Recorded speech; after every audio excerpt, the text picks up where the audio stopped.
이런 가운데 윤석열 대통령 탄핵 심판의 헌법재판소 첫 정식 변론 재판이 어제 열렸습니다.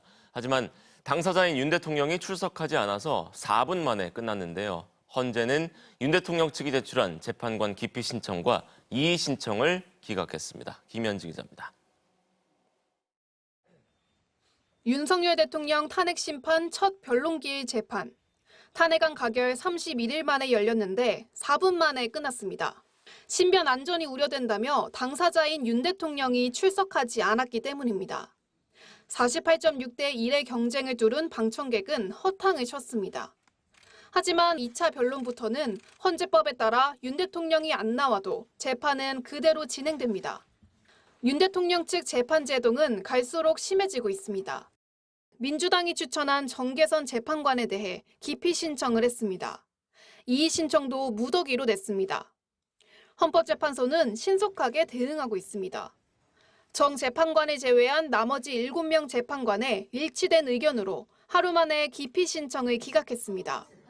5차까지 한 달치 변론 기일을 한꺼번에 잡았다고 윤 대통령 측이 문제 삼은 이의 신청도 아무런 문제가 없다고 기각했습니다. 재판을 마친 윤 대통령 측은 월권이라면서 헌재 결정에 반발했습니다. 탄핵 심판 결정에 불복하려고 군부를 떼는 건 아니냐는 분석도 나옵니다. 우리는 이 재판의 공정성을 그리고 중립성을 굉장히 의심할 수밖에 없다. 윤 대통령 측은 2시간짜리 내란이 어딨냐고 했던 대국민 담화 내용을 그대로 반복하는 답변서를 헌재에 제출했습니다. 비상계엄의 배경으로 부정선거론을 또 언급했지만 근거는 제출하지 않았습니다.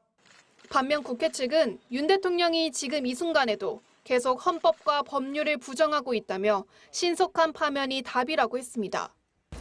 윤석열 대통령은 즉각 파면해야 할 사유는 차고 넘칩니다.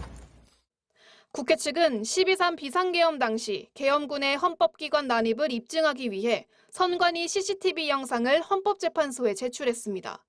또 비상계엄으로 국민의 기본권 침해가 발생했으므로 윤 대통령에게 책임을 물어야 한다는 의견도 헌재에 냈습니다. MBC 뉴스 김현지입니다.